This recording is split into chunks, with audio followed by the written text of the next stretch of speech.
Hi, I'm Alex McCord, and welcome to The Real Deal on thestir.com. Today we have the premiere of The Real Housewives of New Jersey, as well as Season 9, Episode 13 of Keeping Up with the Kardashians, and Episode 4 of Botched. Last night, reality TV was all about mocking people, which is often what reality TV is, but the style of mocking was very different. First, the first to be mocked was Teresa Giudice, beginning on a confusing note with New Jersey. So there's footage of Teresa and Joe walking into court with a title card showing February 28th, 2014. Then Teresa telling both Melissa and her daughter Gia that what came out in the press today wasn't true. Now, I'm thinking that seeing this on television would make you grab your nearest device and Google what happened on February 28th, 2014. And if you do that, that is the day that Teresa and Joe pled guilty.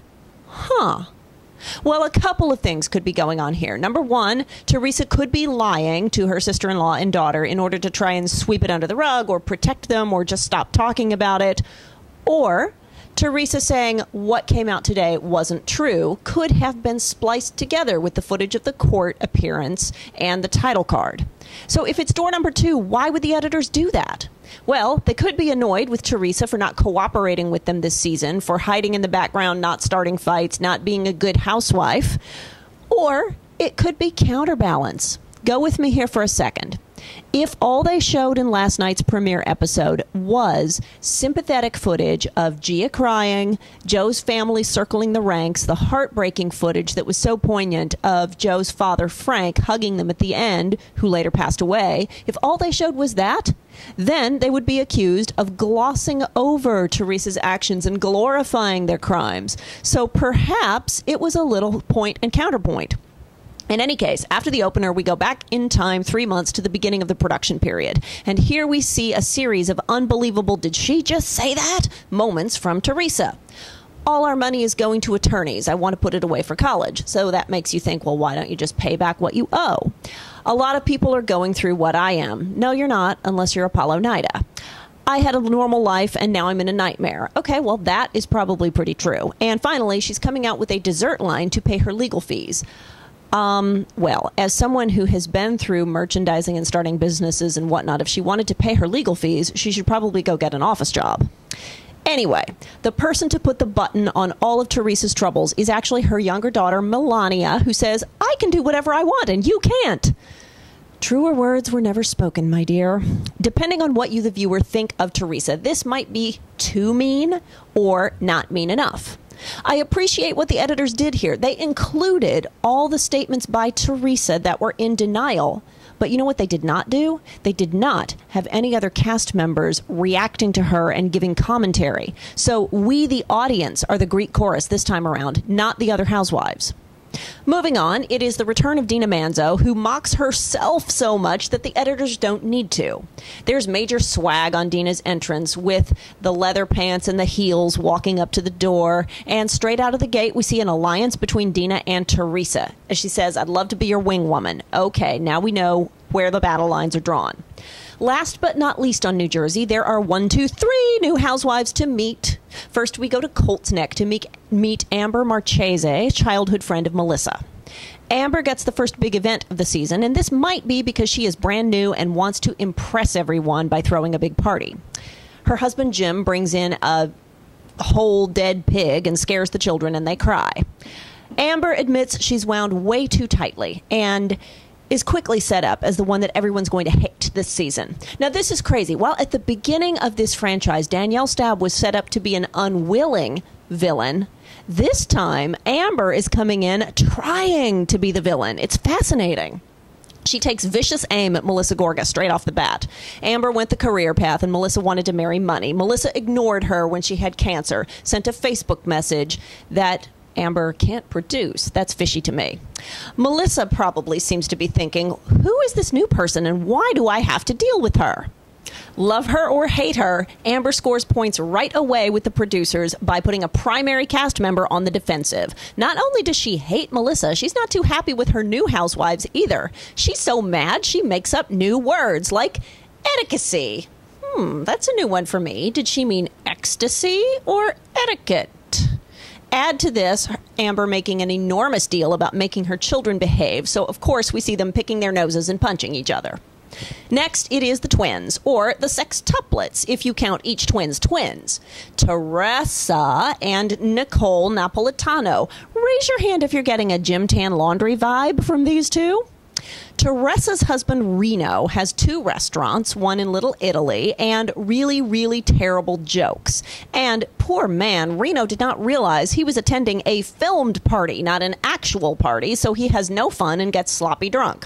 See, filmed parties are often no fun at all. There's no music playing, so they don't compete with the audio, and cast members are filmed in huddles with non-cast members standing around awkwardly. If Reno didn't know what he was getting into, no wonder he got drunk and angry. I've also heard that this guy has a major storyline coming up later, so stay tuned. Teresa's twin sister Nicole says a woman needs only 2 things, Dunkin' Donuts and oral sex. Well, I agree with her on the second part anyway.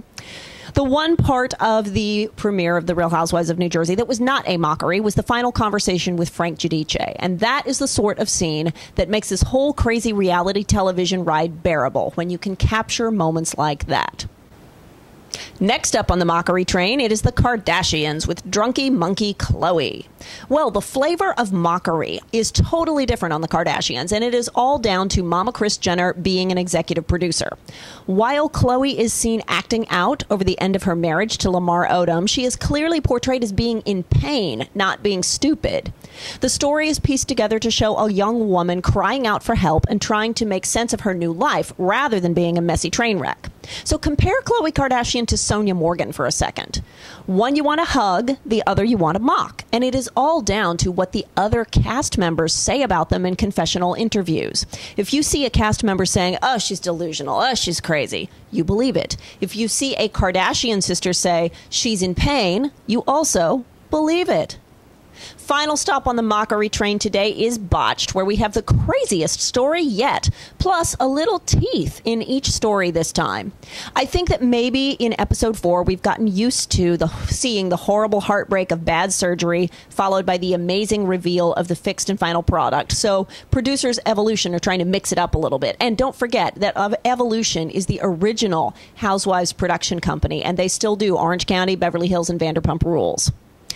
Toby has spent over $100,000 in surgeries to look like Justin Bieber, and he wants more.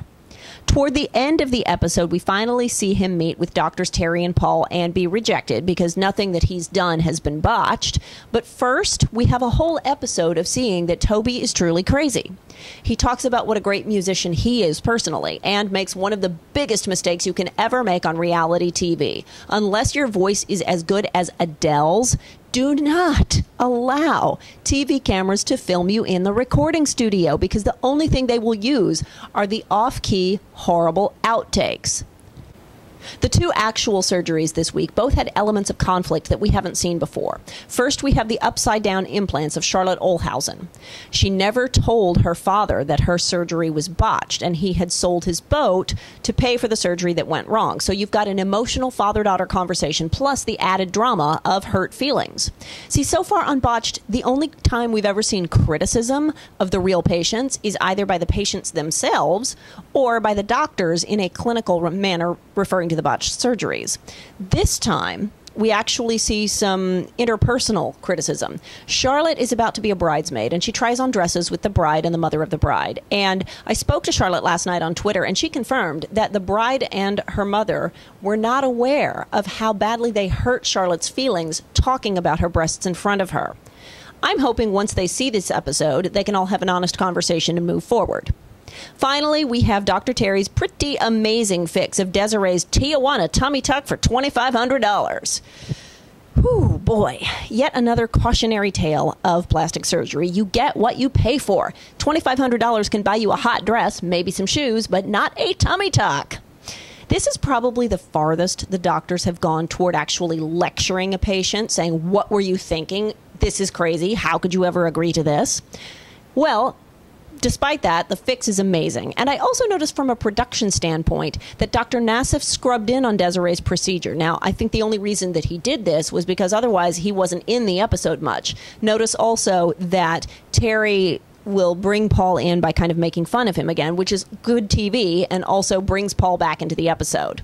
So, of these 3 different types of mockery, which do you prefer?